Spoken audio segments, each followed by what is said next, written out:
Hi everyone, this is Charles and Sybil with Love Dare Day number 23. And day number 23 says, love always protects.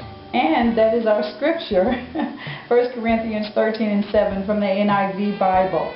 Love always protects. Absolutely. It talks about, it says, unfortunately, your marriage has enemies out there. No. Yes. No. Everybody wants my marriage to succeed. No. Oh. And you know what's so challenging? Boy, those enemies can come from various places. Mm-hmm. You know, we expect them to come from some places. Potentially strangers. Exes. Maybe some exes, yeah. Mm-hmm. Potentially some friends, but they can come from some relatives. Mm-hmm. They can come from within. It could be a spouse. Sometimes you all are enemies to each other. Right. And they can also conspire to destroy your relationship unless you know how to ward them off. Some are clever, they seem attractive, only to undermine whatever you got going on in your relationship. Others will try to take your heart away from your spouse. Why are you loving him? I can treat you better. That's right. It's a battle that we have to wage to protect our marriage. And we don't think about that. You know, I fight daily to remain a Christian and knowing I'm going to heaven. Never did I think that it was a battle every day to protect my marriage. There's something out there that wants to break you up. If you have your marriage set and you have the attention of your marriage on the Lord, it would be naive for you to think that there's something out there that doesn't want to come and get in the way of what you're doing for the Lord. So there's always something. There's always some person, some circumstance, some situation, some animate or even inanimate object that potentially is waiting for the crack or the gap to get in and begin to put a wedge between you and your spouse. And I like this. It is a battle that you must wage to protect your marriage. When love puts on armor and picks up a sword to defend its own, that's when you begin to protect your marriage. And you need constant protection from things like harmful influences. And trust me, they're all around. I'll tell you what now, you don't have to make this mandate in your family, marriage, relationship, or for your person. But we're making a new mandate in our family that we're going to begin to truly guard our gates. Yes. I mean, everything that comes in to our eyes, that comes out of our mouth, that comes into our ears, we're asking, hey, is it going to be, as Mama says, Father filtered? Right. Is he going to be pleased with that show I'm watching? You know, not like I'm just watching it in secret. Now, Lord, you're going to have to knock before you come in. Yeah. Because I'm watching Friday. Smokey's about to get ass. You know. And it could be the internet, the television, anything that drains you. The same thing goes for work schedules that keep you from your family. You can't protect your home if you're hardly ever there. Absolutely. So we have to fight to keep the balance. Another thing that we have to constantly guard our relationship from is unhealthy relationships. And you know this, and here's what I found. Whenever I was mad at you, I could always find somebody who would agree. Yeah, Charles, you know. I knew who to call. She made me mad. Man, I know. I'd be mad too. Let me tell you what I would do if I were you. Now, you done just asked me, could you come and sleep on my couch? Because you're in trouble with your wife, and now you're going to tell me what to do. Give you a little friendly advice. Not everyone has the material to be a friend to your marriage. Not every man that you hunt and fish with speak wisely.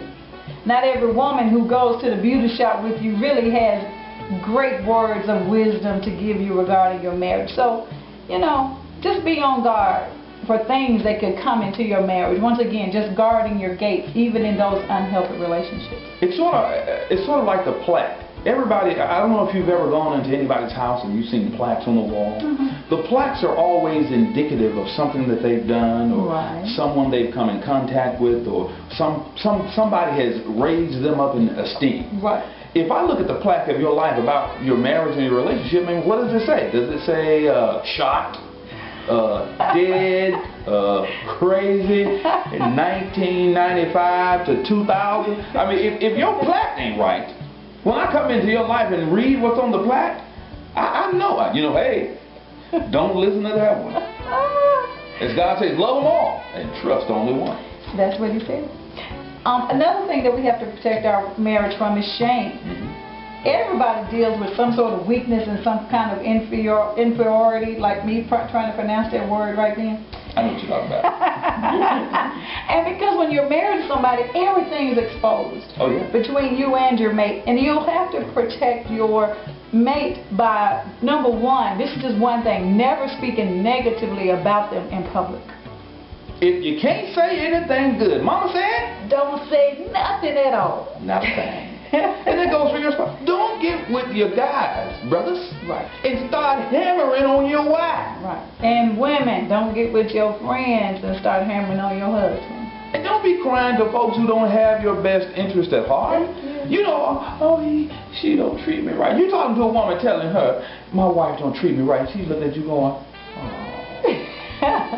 you such a good man. Oh, say it ain't so. And you know she having challenges with her husband. Y'all are setting yourself up for the wrong kind of run, David. That's right. And then the last thing they talk about are parasites that we need to guard our marriage from. A parasite, I'm giving you the definition. A parasite is anything that latches onto you or your spouse and sucks the life out of your marriage. You got to watch them because they're out there. You've got people who see that you're enjoying your spouse, who see that you're moving in happiness and joy in your relationship, and they just can't stand it. They lay awake at night trying to figure out how they're going to mess up your thing. But he says this, and here I'm going to kind of agree to disagree. He says, they steal away your loyalty and heart from those you love. Let me tell you something. Nobody can steal anything from you when it comes to your emotions. You make those things available, and then they come in and take what you really served up. Right. And other parasites could be any addiction. You know, we have people and things like that, but it can be an addiction like gambling, drugs, or even pornography. And here's what you'll find. Parasites have one great attribute. I mean, awesome. What? They're persistent. They're persistent. They're patient.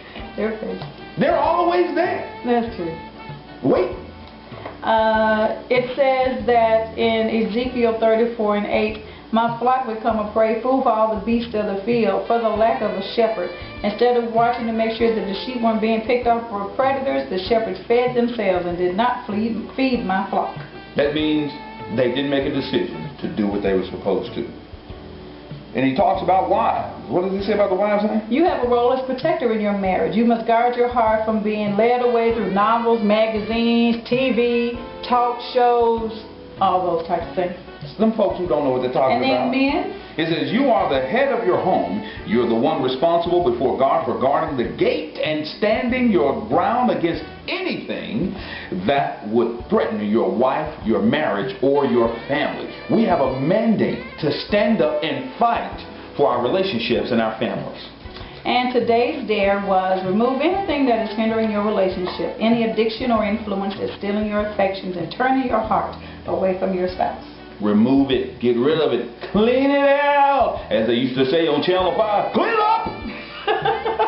Just remember to go out to strikingconversations.com. Get logged in. Check us out. Facebook, YouTube, and what, honey? Twitter. Tweet, tweet, tweet.